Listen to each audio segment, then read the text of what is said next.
Iran రాజకీయాల్లో అనూహ్య మార్పులు చోటు చేసుకున్నాయి.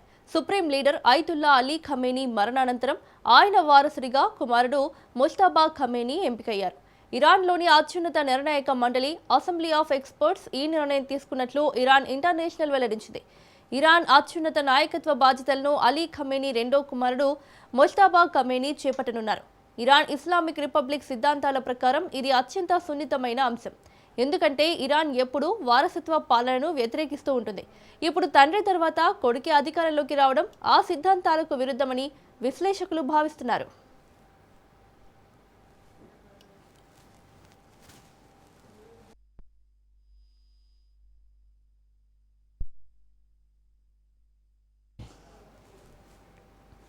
ఖమేనీ కార్యకలాపాల్లో ముజ్తబా కీలక పాత్ర పోషించాడు. ఈ నేపథ్యంలో ఇస్లామిక్ రెవల్యూషనరీ గార్డ్ కార్ప్స్ ముజ్తబా ఖమేనీకి మధ్య చాలా రోజుల నుంచి క్లోజ్ రిలేషన్ ఉన్నట్లు సమాచారం అందుతోంది. ఈ నేపథ్యంలోనే ముజ్తబా ఖమేనీ ఎన్నికకు లైన్ క్లియర్ అయింది. కాగా ముజ్తబా ఖమేనీ ఎన్నికపై ఇజ్రాయెల్, అమెరికా స్పందించాల్సి ఉంది.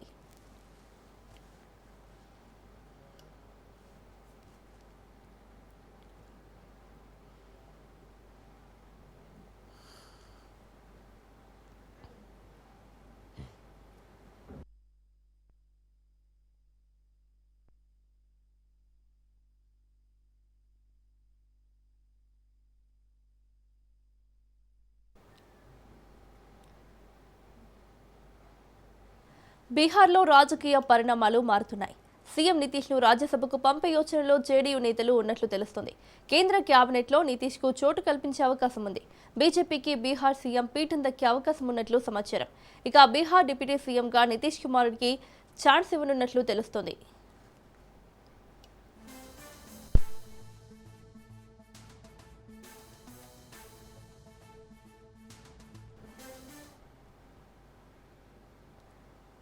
యుద్ధ ప్రాతిపదికన సింగూరు డ్యాం సేఫ్టీ పనులను పూర్తి చేయాలన్నారు మంత్రులు. జూలై నెలాఖరులోగా రైతులకు సాగునీరు అందించాలని సూచించారు. పెద్దారెడ్డి లిఫ్ట్ ఇరిగేషన్ స్కీమ్ పనుల డీపీఆర్లను శరవేగంగా రూపొందించి ప్రభుత్వానికి నివేదిక సమర్పించాలన్నారు. ఉగాదిలోగా పెద్దారెడ్డి లిఫ్ట్ ఇరిగేషన్ స్కీమ్ పనులకు శంకుస్థాపన చేయాలన్నారు. సింగూరు ప్రాజెక్టు సుందరీకరణ, ప్రాజెక్టు పరిరక్షణ పనులు సాధ్యమైనంత వేగంగా పూర్తి చేయాలని సూచించారు మంత్రులు.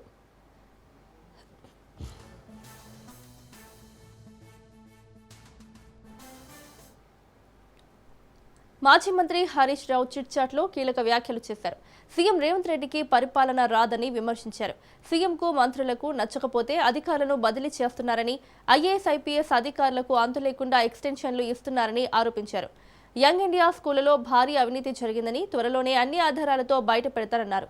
నిన్న జరిగిన మీటింగ్ తర్వాత అధికారులను సీఎం బ్లాక్మెయిల్ చేస్తున్నట్లు అనిపించిందని వ్యాఖ్యానించారు. రేవంత్ రెడ్డి మేనల్లుడు నియోపోలిస్లో అక్రమ మైనింగ్కు పాల్పడుతున్నారని, మొబైల్ క్రషింగ్ ప్లాంట్కు అనుమతిచ్చి ఫిక్స్డ్ ప్లాంట్ ఏర్పాటు చేస్తారని హరీష్ ఆరోపించారు. జీవోలను ఆఫ్లైన్లో ఇస్తూ దాచిపెడుతున్నారని, ఎడ్యుకేషన్ పాలసీని వెబ్సైట్ నుంచి ఎందుకు తీసేశారో ప్రభుత్వం సమాధానం చెప్పాలని డిమాండ్ చేశారు. రాజ్యసభ ఎన్నికల్లో పోటీపై సస్పెన్స్ ఉండనివ్వాలని, రేపటి వరకు వేచి చూడాలని హరీష్ రావు తెలిపారు.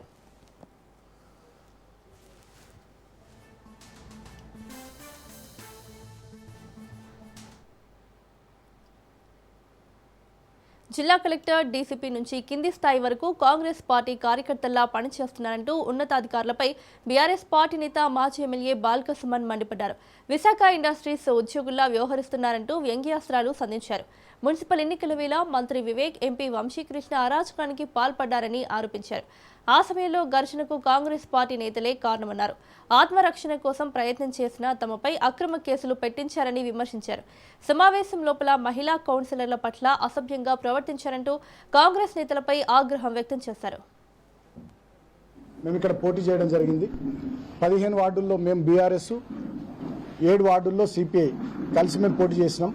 మా కౌన్సిలర్లు అందరూ కూడా భద్రాచలం సీతారాముల వారిని దర్శనం చేసుకుందామని వెళ్తే కాంగ్రెస్ పార్టీకి చెందినటువంటి వాళ్ళు 8 కార్లలో, పోలీసులు 2 కార్లలో పోయి మా వాళ్ళని కిడ్నాప్ చేసే ప్రయత్నం చేస్తే ఆ విషయం తెలిసి హైదరాబాద్ నుంచి హుటాహుటిన మేము కొంతమంది బయలుదేరి వెళ్ళి ఇమీడియట్గా మా వాళ్ళని అందరిని కూడా తీసుకొని ఇక్కడికే కేతన్పల్లి నివాసానికి తీసుకొని వచ్చి ఇక్కడనే వాళ్ళని ఉంచడం జరిగింది.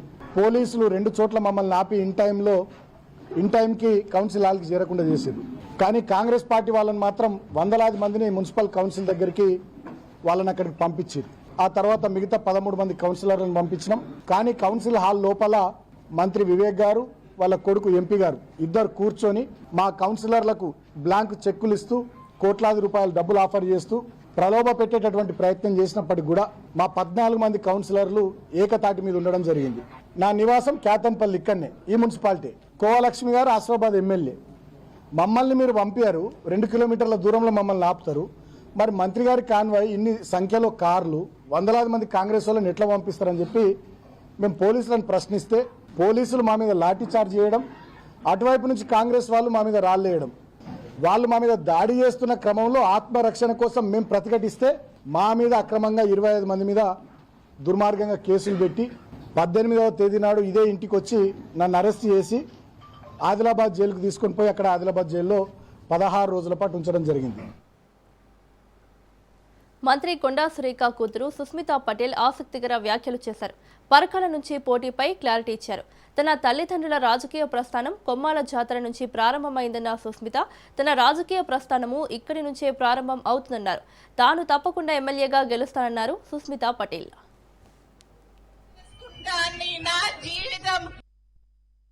నా రాజకీయ ప్రస్థానం కూడా ఇక్కడి నుంచే స్టార్ట్ అయిందని చెప్తున్నా. నేను తప్పకుండా ఎమ్మెల్యేగా గెలిచి మీకు ఖచ్చితంగా సేవ చేసుకుంటా అని, నా జీవితం ప్రజాసేవ అని చెప్పడానికి ఏం సంశయిస్తలేను. ఈ రోజు కొండా మురళీధర్రావు గారు పక్కన నించున్నారు కాబట్టి ఇట్లా మాట్లాడుతున్నా, కానీ లేకపోతే ఇట్లా మాట్లాడేదాన్ని కాదు. నేను కొంచెం శాంతంగా మాట్లాడమన్నారని మాట్లాడినా, లేకపోతే ఎట్లుంటుందో తెలుసు కదా. నా రాజకీయ ప్రస్థానం ఏపీ మండలిలో మతం మంటలు రాజుకున్నాయి. చైర్మన్ ను అచ్చెన్నాయుడు క్రిస్టియన్ అనడంతో వివాదం చెలరేగింది. అచ్చెన్నాయుడు వ్యాఖ్యలపై మండలి చైర్మన్ అభ్యంతరం వ్యక్తం చేశారు. తాను క్రిస్టియన్ కాదని హిందువునని మోషన్ రాజు చెప్పుకొచ్చారు. దీంతో అచ్చెన్నాయుడు తన వ్యాఖ్యలను వెనక్కి తీసుకున్నారు. భేషజాలకు పోను క్రిస్టియన్ అనుకున్నానని చెప్పుకొచ్చారు అచ్చెన్నాయుడు. కాదని చెప్పారు. వ్యాఖ్యలను ఉపసంహరించుకుంటున్నారని అంగీకరిస్తున్నారన్నారు అచ్చెన్నాయుడు.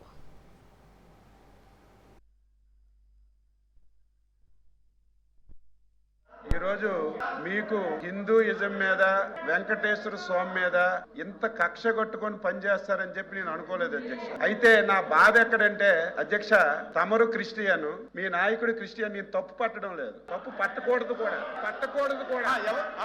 కానీ శాసన మండలిలో మంత్రి గారు బాధ కలుగుతుంది, నేను తీసుకోను. బాధ కలుగుతుంది. వెంకటేశ్వర స్వామి పవిత్రుడే ఇంత దారుణంగా దెబ్బతీస్తున్నారు అధ్యక్ష. ప్రతిరోజు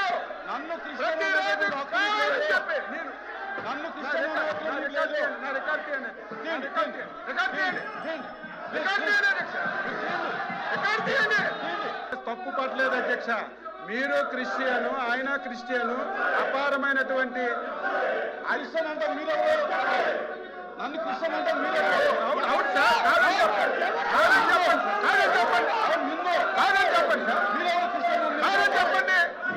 కాదని చెప్పండి సార్. మీరు కాదని చెప్పండి. మీరు కాదని చెప్పండి, క్షమాపణ చెప్తాను నేను. మీరు కాదంటే క్షమాపణ చెప్తాను.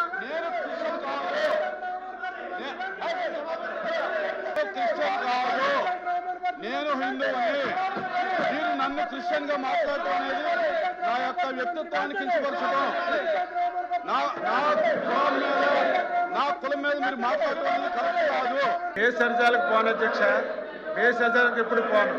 నేనైతే మనస్ఫూర్తిగా నేను అనుకున్నాను, మీరే శాసన మండలిలో ఒప్పుకున్నారు హిందూ అని.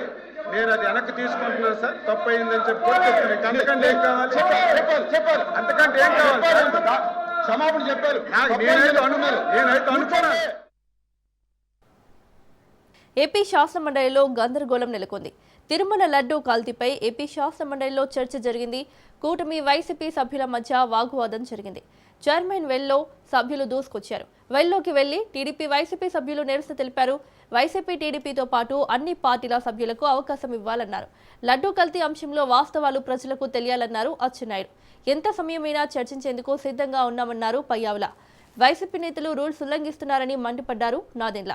ప్రభుత్వం ముందు స్టేట్మెంట్ చేయడానికి హక్కు ఉందన్నారు పయ్యావుల కేశవ్. లడ్డూపై చర్చకు ప్రభుత్వం స్వచ్ఛందంగా ముందుకు వచ్చిందని, ఎంత సమయమైనా చర్చించడానికి ప్రభుత్వం సిద్ధంగా ఉందన్నారు. బట్ట కాల్చి మీద వేయదన్నారు పయ్యావుల.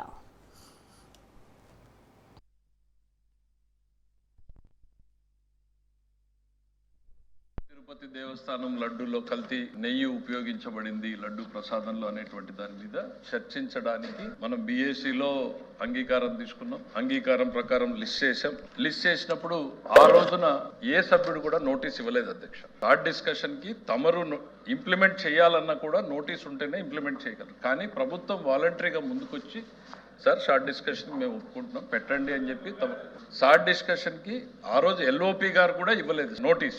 అయినా సరే మనం షార్ట్ డిస్కషన్ లిస్ట్ చేసాం. ఎందుకంటే మీ సమక్షంలో ఆ నిర్ణయం తీసుకున్నాం కాబట్టి ప్రభుత్వానికి కూడా దాని మీద డిస్కషన్ జరగాలి అనేటువంటి ఇంటెన్షన్ ఉంది. అనుకోకుండా సభలో గందరగోళం జరగడం, సభ వాయిదా పడడం జరిగిందండి. ఆ తర్వాత అదే రోజు మా గౌరవ దేవాదాయ శాఖ మంత్రి గారు శాసనసభకు శాసన మండలికి లేఖ రాశారు. అయ్యా ప్రభుత్వం దీని మీద స్టేట్మెంట్ ఇవ్వాలి అనుకుంటోంది. మళ్ళీ తర్వాత నిన్న కూడా లేఖ రాశారు ప్రభుత్వం తరఫున ఇవ్వాలి అనేటువంటి. నేను మీ దృష్టిలో 2 విషయాలు పెడుతున్నాను. దీని మీద చర్చించడానికి ఈ నిమిషం ప్రభుత్వం సిద్ధంగా ఉంది. అయితే బిజినెస్ లో చూసిన తర్వాత సాంప్రదాయానికి భిన్నంగా అధ్యక్ష ఇవాళ షార్ట్ డిస్కషన్ ని ముందుకు లిస్ట్ చేశారు, తర్వాత స్టేట్మెంట్ ఇచ్చారు అధ్యక్ష. ఆ తర్వాత స్టేట్మెంట్ కి రిలవెన్స్ ఉండదు అధ్యక్ష. ఇంకా ఒకసారి షార్ట్ డిస్కషన్ ఇచ్చి దాని మీద ప్రభుత్వం రిప్లై చెప్పిన తర్వాత మంత్రి గారి స్టేట్మెంట్ కి రిలవెన్స్ అనేది ఇంకేం ఉండదు అధ్యక్ష. రెండవది, ఇంతవరకు 70 సంవత్సరాల ప్రజాస్వామ్యంలో ఉన్నటువంటి వెల్ ఎస్టాబ్లిష్డ్ ప్రాక్టీస్ ఏంటంటే government has a right to make a statement in the house and government gets the precedence over any other business. మా రిక్వెస్ట్ ఒకటే ఏంటంటే అధ్యక్ష, finally you are the chairperson, you can take a decision. మేము పదే చెప్తా ఉన్నాం. ఒక చారిత్రాత్మక తప్పిదానికి ప్రొసీజరల్ గా ఈ సభ వేదిక కాకూడదు అనేటువంటిది తమరి దృష్టిలో పెడుతున్నాను సార్. మీరు స్టేట్మెంట్ అలౌ చేయండి. మంత్రి గారు 5 నిమిషాలు 10 నిమిషాలు చదువుతారు. దాని మీద మీరు అనుమతించినంత సేపు డిస్కషన్ ఇక్కడ జరుగుతుంది. I only want to assure finally decision is yours. ఒక చారిత్రాత్మక తప్పిదం ఈ సభలో జరగకూడదు. ఈ విశ్వంలో వెంకటాద్రికి సమానమైన పుణ్యక్షేత్రం లేదు అధ్యక్ష. అయితే ఇప్పుడు కొందరు తమ రాజకీయ స్వార్థానికి, ధన దాహానికి 120 కోట్ల హిందువుల ఆరాధ్య దైవం శ్రీ వెంకటేశ్వర స్వామి ప్రతిష్టకు భంగం కలిగేలా చేస్తున్న కుట్ర ఇప్పటికే ప్రజలకు అర్థమైంది అధ్యక్ష. ప్రపంచ ప్రసిద్ధిగాంచిన తిరుమల పవిత్రకు సంబంధించి ఈ రాష్ట్రానికి ఒక చీకటి రోజు 2024 సెప్టెంబర్ 17 అధ్యక్ష. ఆ రోజు సాక్షాత్తు ముఖ్యమంత్రి గారు అన్న మాటల అధ్యక్ష, తిరుమల లడ్డూ ప్రసాదంలో జంతువుల కొవ్వు, గొడ్డు కొవ్వు, పంది కొవ్వు, చేప నూనె కలిసాయంటూ 2024 సెప్టెంబర్లో ఆయన చేసిన అసత్య ఆరోపణలు ఈ సమాజం ఎప్పటికే మర్చిపోదు అధ్యక్ష, క్షమించదు కూడా అధ్యక్ష.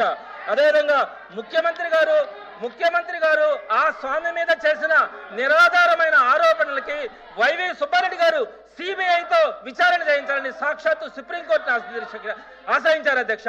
అదే మాకున్నటువంటి నిజాయితీ. సుప్రీంకోర్టు ఆదేశాలతో చంద్రబాబు నాయుడు గారు ముఖ్యమంత్రి గారు ఆ రోజు తిరుపతి లడ్డూలో ఇవన్నీ ఉన్నాయని చెప్పారని చెప్పి ఈవేళ సభ్యులు చెప్తున్నారు. చంద్రబాబు నాయుడు గారు చెప్పలేదు అధ్యక్ష. ఏదైతే NDRB రిపోర్ట్ ఉందో రిపోర్ట్ చదివారు అధ్యక్ష. ఆ విషయం చెప్పనాలి. ఏదో చంద్రబాబు నాయుడు సొంతంగా చదవలేదు అధ్యక్ష. చంద్రబాబు నాయుడు గారు సొంతంగా చెప్పలేదు. NCRT ఏదైతే రిపోర్ట్ ఇచ్చిందో ఆ రిపోర్ట్ లడ్డూలు కల్తీ అయ్యాయని చంద్రబాబు నాయుడు గారు ఆ రిపోర్ట్ చదివి వినిపించారు తప్ప చంద్రబాబు నాయుడు సొంతంగా చెప్పలేదు అధ్యక్ష. సొంతంగా చెప్పారని తప్పుదా పట్టిస్తున్నారు. సొంతంగా చెప్పలేదు. రిపోర్టే చదివారు. ఆవేళ రిపోర్టే చదివారు. మీరు అదే చెప్పండి. కావాలంటే రిపోర్ట్ పంపిస్తాం మీకు. ఈ శాసన మండలి జరిగినటువంటి రోజులు కూడా ఈ ఇష్యూ మీదే లేవనెత్తారు అధ్యక్ష. మేము ఎప్పుడూ చెప్తున్నాం, రెడీగా ఉన్నాం, ఎన్ని గంటలైనా ఎన్ని రోజులైనా. ఈ రోజు కూడా నా రిక్వెస్ట్ అధ్యక్ష, ఇంత ప్రధానమైనటువంటి సమస్య ఇన్ని రోజులు శాసన మండలిని కావాలని చెప్పి మీరు వృధా చేశారు. మేము సిద్ధంగా ఉన్నాం. మీరు సఫిషియెంట్ టైం ఇవ్వండి. ఇస్తూ మీకు కూడా మీ ద్వారా సభ్యులకు కూడా తెలియజేస్తున్నాను, మీరు కొంచెం మా కన్సెంట్లోకి రావాలి.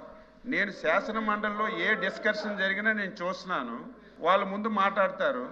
బట్ట కాల్చి మా మీద వేసేస్తారు, మళ్ళీ వెంటనే వాకౌట్ అని చెప్పి వెళ్ళిపోతారు. ఈసారి మాత్రం మీరు ఎన్ని గంటలైనా అందరికి ఇవ్వండి. తెలుగుదేశం బీజేపీ కాదు, తెలుగుదేశం వైసీపీ కాదు అధ్యక్ష, బీజేపీ ఉంది, ఇండిపెండెంట్లు ఉన్నారు, జనసేన ఉంది, అన్ని పార్టీలకు ఇవ్వండి. ఒక అరగంట గంట అయినా కూర్చుందాం. ఇది మీ గురించి మా గురించి కాదు అధ్యక్ష, ఇది ఏదో మీకు మాకు జరిగిన చర్చ కాదది. హిందూ సమాజానికి రాష్ట్రానికి తెలియవలసినటువంటి అవసరం ఉంది. మీరేదో మీకు ముందు అవకాశం వచ్చిందని సంబంధం లేని విషయాలు మాట్లాడి గుడ్డ కాల్చి మా మీద పడేసి వెళ్ళిపోవడానికి వీల్లేదు. వైసీపీ హయాంలో అనేక కంపెనీలను తరిమేశారని సీఎం చంద్రబాబు అన్నారు. జాకీ, లులు, అమర్ రాజా, ఫ్రాంక్లిన్ టెంపుల్టన్ కంపెనీలను వెళ్లగొట్టారని తెలిపారు. గత ప్రభుత్వంలో యువత పొరుగు రాష్ట్రాలకు వలస వెళ్లిన పరిస్థితి ఉండేదన్నారు. ఎవరికీ నైపుణ్యాలను కల్పించలేకపోయారని 20 లక్షల మంది యువతకు ఉద్యోగాలు కల్పిస్తామని ఎన్నికల ముందు హామీ ఇచ్చి దానిపై ఓ కమిటీని కూడా నియమించామన్నారు. ఈజ్ ఆఫ్ డూయింగ్ బిజినెస్ అంటే చిరునామా ఏపీ ఉండేదని, ఇప్పుడు స్పీడ్ ఆఫ్ డూయింగ్ బిజినెస్ కు కేర్ ఆఫ్ అడ్రస్ గా ఏపీ మారిందన్నారు. మీరు చూస్తే చాలా ఎప్పుడు మీరే అన్నారు 3,500 కోట్లు అవినీతి జరిగింది స్కామ్ అంటే కాదు, 10,000 కోట్ల వరకు జరిగిందని మీరు చెప్పే పరిస్థితికి వచ్చారు. మామూలుగా దేశ బిగ్గెస్ట్ స్కామ్ ఎంత కూడా మీరు ఇంకో పక్కన చూస్తే డిస్టిలరీస్ అన్ని హస్తగతం చేసుకోవడం, హోల్సేల్ అంతా కూడా వాళ్ళే ఆపరేట్ చేయడం, ట్రాన్స్పోర్ట్, షాపులు మొత్తం కూడా ఎక్కడ కూడా డిజిటల్ కరెన్సీ ఉంటే డిజిటల్ కరెన్సీ కూడా లేకుండా మొత్తం ఇష్టానుసారంగా చేసే పరిస్థితికి వచ్చారు. ఫస్ట్ ఒక క్యాబినెట్ సబ్ కమిటీ కూడా వేసుకుని ప్రక్షాళన స్టార్ట్ చేశాం. నేను ఒకే మాట చెప్పాను, ప్రజల ఆరోగ్యం ముఖ్యం. ఒకప్పుడు వేరే బ్రాండ్లు ఈ రాష్ట్రంలో ఉండేటి కాదు, ఓన్ బ్రాండ్స్ బట్టి వ్యాపారాలు చేశారు. ఇప్పుడు నేషనల్, ఇంటర్నేషనల్ అన్ని బ్రాండ్స్ ఉన్నాయి, ట్రాన్స్పరెంట్గా చేస్తున్నారు. హోలోగ్రామ్ కానీ, క్యూఆర్ కోడ్ కానీ ఇవన్నీ పెట్టి బ్యాచ్ మ్యానుఫ్యాక్చరింగ్ మొత్తం ట్రాన్స్పరెంట్గా చేస్తున్నారు. ఎక్కడ కూడా చిన్న ఇది లేకుండా ఎవరు తప్పు చేసినా చాలా ఫర్మ్గా యాక్షన్ తీసుకునే పరిస్థితి వస్తుంది. ఈ రాష్ట్రంలో పేదవాళ్ళ ఆరోగ్యం, ప్రజల ఆరోగ్యం చాలా ముఖ్యం. ప్రజల ఆరోగ్యాన్ని ఆ రోజుట్లో మీరు చూస్తే ఒక రిపోర్ట్ ప్రకారం 30,000 మంది చనిపోయారు ఆ దేశం. ఈ నాసిరకం మద్యం దాగి 30,000 మంది చనిపోయారని చాలా బాధాకరమైన. ఏదేమైనా ఎక్సైజ్ మొత్తం ప్రక్షాళన చేశాం. ప్రభుత్వానికి రావాల్సిన ఆదాయం వస్తూ ఉంది. ప్రజల ఆరోగ్యాన్ని కూడా కాపాడి ముందుకు పోతున్నామని చెప్పి మీకు తెలియజేస్తూ, ఇవన్నీ జరుగుతూ ఉంటాయి దేశ. వీళ్ళు భరించలేకుండా నెగటివ్ ప్రచారం మొదలుపెట్టారు. ఏదో ఈ రాష్ట్రంలో కొంతమంది పెట్టుబడులు పెట్టాలంటే విముఖత చూపిస్తున్నారు అని కూడా మాట్లాడే పరిస్థితికి వచ్చారు. ఏమి విముఖత చూపేరు. ఒకటే చెప్తున్నా, Andhra Pradesh is a brand. NDA ఉన్నంత వరకు ఇక్కడ ప్రతి ఒక్కరు కూడా క్యూ కడుతూ పెట్టుబడి పెడతారు తప్ప ఫస్ట్ స్టేట్ ఏదైనా ఉందంటే ఆంధ్రప్రదేశ్ రాష్ట్రమే. ఏపీ శాసన మండలి చైర్మన్ పై అవిశ్వాసం పెట్టే యోచనలో వైసీపీకి ఎమ్మెల్సీలు రాజీనామా చేశారు. ఎమ్మెల్సీ పదవికి రాజీనామా చేసినా ఇంతవరకు మండలి చైర్మన్ ఆమోదించలేదు. చైర్మన్ తీరుకు నిరసనగా అవిశ్వాసం పెట్టాలని ఎమ్మెల్సీలు భావిస్తున్నారు.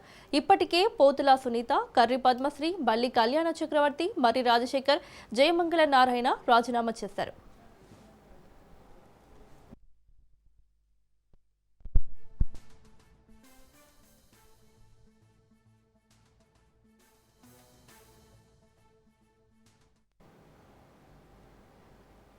విపత్తు నిర్వహణ చట్టం సవరణ బిల్లుకు ఏపీ అసెంబ్లీ ఆమోదం తెలిపింది. అగ్ని ప్రమాద నివారణ చర్యలకు సంబంధించిన చట్టంలో మార్పులు చేయాలని నిర్ణయించామని హోంమంత్రి అనిత అన్నారు. ఏపీ శాసనసభలో విపత్తు నిర్వహణ చట్టం సవరణ బిల్లును హోంమంత్రి అనిత ప్రవేశపెట్టారు. ఆధునిక భవన నిర్మాణాలు, బహుళ అంతస్తుల భవనాలు రావడంతో మార్పులు అవసరమైనట్లు చెప్పారు. ఈ సవరణ ద్వారా భవన నిర్మాణ అనుమతులను జాతీయ నిబంధనల మేరకు సవరించాలని నిర్ణయం తీసుకున్నట్లు వెల్లడించారు.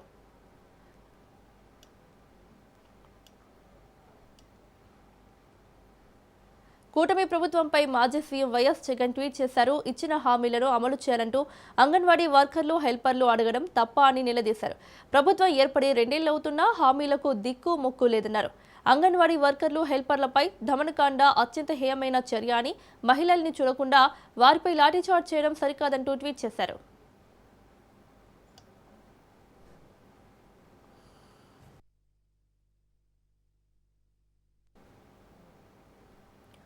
దశాబ్దాల పాటు మావోయిస్ట్ ఉద్యమానికి దిశానిర్దేశం చేసిన ఆ పార్టీ మాజీ ప్రధాన కార్యదర్శి అగ్రనేత ముప్పాల లక్ష్మణరావు అలియాస్ గణపతి దేశ రాజధాని ఢిల్లీలో లొంగిపోయినట్లు తెలుస్తోంది. గణపతి ఇప్పటికే పోలీసుల అదుపులో ఉన్నారని కేంద్ర హోంశాఖ మంత్రి అమిత్ షా తెలంగాణ సీఎం రేవంత్ రెడ్డి సమక్షంలో ఆయనను ప్రవేశపెట్టే అవకాశం ఉందని తెలుస్తోంది. 2026 మార్చి నాటికి దేశంలో నక్సలిజాన్ని పూర్తిగా అంతం చేయాలని కేంద్రం విధించుకున్న గడువు సమీపిస్తున్న తరుణంలో ఈ లొంగుబాటు అత్యంత ప్రాధాన్యత సంతరించుకుంది. గత వారమే మావోయిస్టు పార్టీకి చెందిన కీలక నేతలు తిప్పెరి తిరుపతి అలియాస్ దేవ్జీ, మల్లారాజిరెడ్డి వంటి వారు లొంగిపోయారు. ఈ నేపథ్యంలో గణపతిని కూడా జనజీవన స్రవంతిలోకి తీసుకువచ్చేందుకు తెలంగాణ పోలీసులు చేసిన చర్చలు సఫలమైనట్లు భావిస్తున్నారు.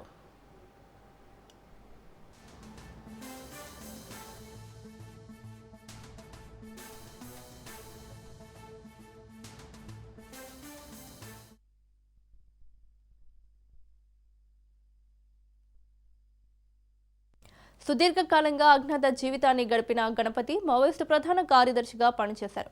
దాదాపు 4 దశాబ్దాలుగా మావోయిస్టు ఉద్యమాన్ని నడిపించిన ఆయనపై అనేక రాష్ట్రాల్లో కేసులు నమోదయ్యాయి. ముఖ్యంగా తెలంగాణ, ఆంధ్రప్రదేశ్, ఛత్తీస్గఢ్, మహారాష్ట్ర రాష్ట్రాల్లో జరిగిన పలు ఘటనల్లో ఆయన పేరు భద్రతా దళాల హిట్ లిస్టులో ఉంది.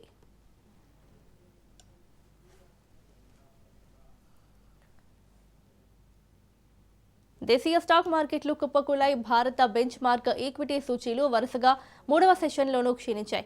సెన్సెక్స్ 10 నెలల కనిష్ట స్థాయికి చేరుకోగా నిఫ్టీ 50 6 నెలల కనిష్ట స్థాయికి పడిపోయింది. నిఫ్టీ 385 పాయింట్ల నష్టంతో 24,480 వద్ద, సెన్సెక్స్ 1122.66 పాయింట్లు నష్టపోయి 79,116 వద్ద ముగిసింది.